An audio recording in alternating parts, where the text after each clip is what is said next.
గురుగారు ఈరోజు మార్కండేయ మహర్షి జయంతి. ఈ మార్కండేయ మహర్షి యొక్క విశిష్టత ఏంటో తెలియజేస్తారా? లోకంలో ఏ చిన్న పిల్లవాడికి తల్లి స్నానం చేయించినా, పెద్దవాళ్ళు ఉన్న మార్కండేయుడంత ఆయుష్ పోసుకుని జీవించమని ఆశీర్వదిస్తూ ఉంటారు తల్లిదండ్రులు, పెద్దవాళ్ళు. పరిపూర్ణమైనటువంటి ఆయుర్దాయం, చిరంజీవి అయినటువంటి వాడు మార్కండేయుడు. ఎవరి మార్కండేయుడు అంటే మృకండ మహర్షి యొక్క పుత్రుడు. ఆ మృకండ మహర్షికి సంతానం లేకపోతే ఆ అరణ్యంలో ఉన్న ఆశ్రమ ప్రాంతాల్లో ఒకానొక నాడు ఒక ఉత్సవం జరిగింది. ఆ ఉత్సవానికి ముత్తైదువులందరినీ పిలిచారు. మృకండ మహర్షి యొక్క భార్యను కూడా పిలిచారు. ఆమె పేరు మరుద్వతి. ఆ మరుద్వతిని పిలిచి మొత్తం ముత్తైదువులందరికీ తాంబూలం ఇచ్చారు, కానీ ఆవిడికి చివరికి ఇచ్చారు. ఆనాడు ఉన్న సంప్రదాయం ఏమంటే, ఎక్కువ మంది పిల్లలు ఎవరికి కలిగి ఉంటే వాళ్లకు ముందు తాంబూలం ఇచ్చేవాడు. ఇప్పుడు ఎంత తక్కువ మంది ఉంటే వాళ్లకు ముందు తాంబూలం ఇస్తున్నారు. ఇళ్ళు కూడా అద్దెకి ఇవ్వట్ల, పిల్లలు ఎక్కువ మంది ఉంటే, కలి ప్రభావం చేత. కనుక ఆవిడికి పిల్లలు లేరు, సంతానం లేదు, కనుక చిట్ట చివరికి ఇచ్చారు.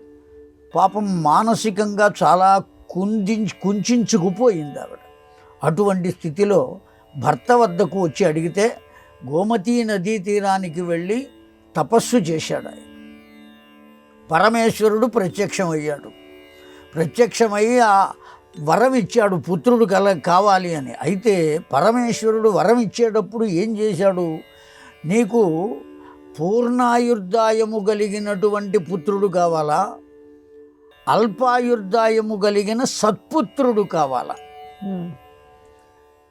ఏ తల్లిదండ్రులైనా సత్పుత్రుడినే కోరుకుంటారు. మృకండ మహర్షి ఏం చేశారు? సత్పుత్రుడినే కోరుకున్నాడు. కనుక అల్పాయుర్దాయం. ఇప్పుడు ఆ పిల్లవాడికి 16 ఏళ్ల వయస్సు వచ్చిన తర్వాత మరణిస్తాడు. ఏం చేయాలి? దుఃఖం కలుగుతోంది, కానీ సత్పుత్రుడు కదా అనేటువంటిది. కానీ అనేక మంది సప్త ఋషులు ఒకానొక సమయంలో అక్కడికి వచ్చినప్పుడు ఆ పిల్లవాడి సంగతి తెలుసుకుని వాళ్ళు బ్రహ్మదేవుని వద్దకు తీసుకువెళ్ళి బ్రహ్మదేవుని వద్ద కూడా చిరంజీవ అనిపించారు వాడిని. వాడు వెళ్ళి నమస్కారం చేసేటప్పటికి చిరంజీవ అన్నాడు సహజంగా బ్రహ్మదేవుడు కూడా. ఈ ఋషులంతా కూడా పకపక నవ్వుకున్నారు. సప్త ఋషులు ఎందుకయ్యా నవ్వుతున్నారు అంటే, ఇది పరిస్థితి అని చెప్పారు. వెంటనే బ్రహ్మదేవుడు పరమేశ్వరుని వద్దకు వెళ్ళాడు. ఆ పిల్లవాడికి శివార్చన విషయాన్ని తెలియచేయమన్నారు. ఈ సప్త ఋషులు ఆ పిల్లవాడిని కూర్చుండబెట్టి, ఆ మార్కండేయుడు మృకండస్య అపత్యం పుమాన్ మార్కండేయ అని. అసలు వాడి పేరేమిటో మనకు తెలియదు, పురాణాలు కూడా మనకు చెప్పలేదు. కేవలం ఏమని పిలుస్తున్నాం? మార్కండేయగా అని పిలవటం చేత మృకండ మహర్షి యొక్క పుత్రుడు అని పిలుస్తున్నాం, అంతే. మార్కండేయుడు అంటే అర్థం మృకండస్య అపత్యం పుమాన్ మార్కండేయ, మృకండ మహర్షికి కలిగిన మగ పిల్లవాడు అని అర్థం, అంతే తప్ప అసలు అతడి పేరేమిటో మనకేం తెలియదు, ఏ పురాణము చెప్పలేదు. మార్కండేయుడనే పిలుస్తున్నాం మనం. ఇప్పటికీ ఆ మార్కండేయేశ్వర దేవాలయాలని కూడా కట్టారు.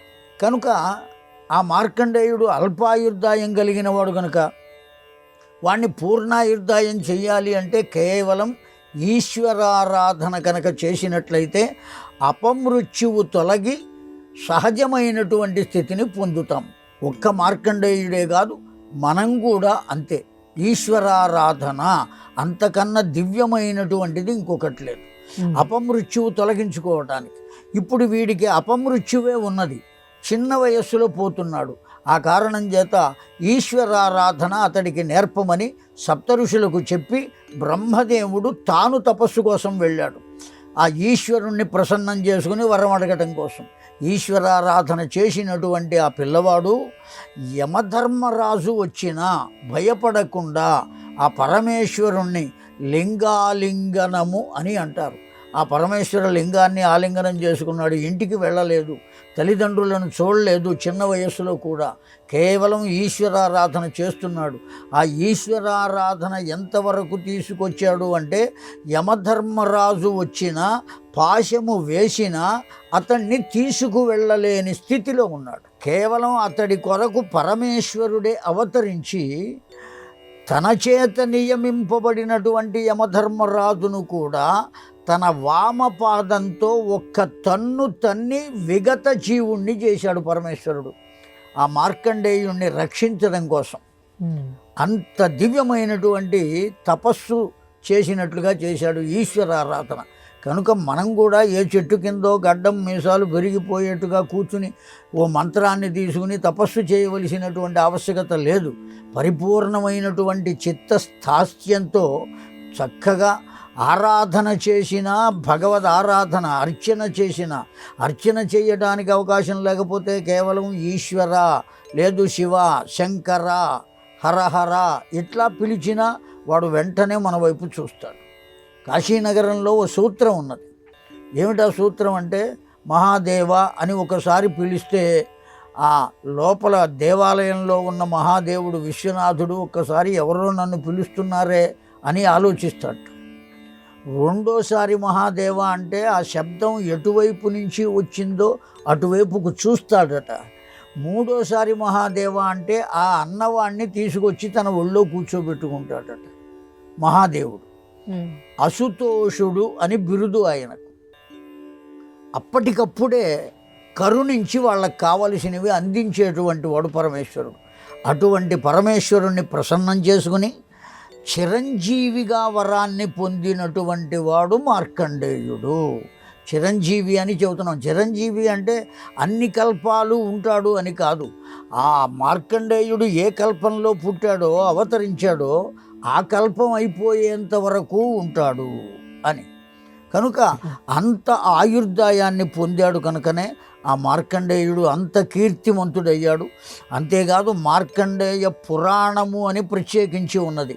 వ్యాస భగవానుడు రచించిన అష్టాదశ పురాణాల్లో ఆ మార్కండేయ పురాణం మార్కండేయుడే చెప్పినటువంటి పురాణం. అది అంత దివ్యమైనటువంటిది. ఆ మృకండ మహర్షి పుత్రుడైన మార్కండేయుడు కూడా కేవలం ఈశ్వర ఆరాధన చేత మన ఆయుర్దాయాన్ని కూడా పెంచుకోవచ్చు అని లోకానికి తెలియచేసినటువంటి మహానుభావుడు. అంత గొప్పవాడు మార్కండేయుడు.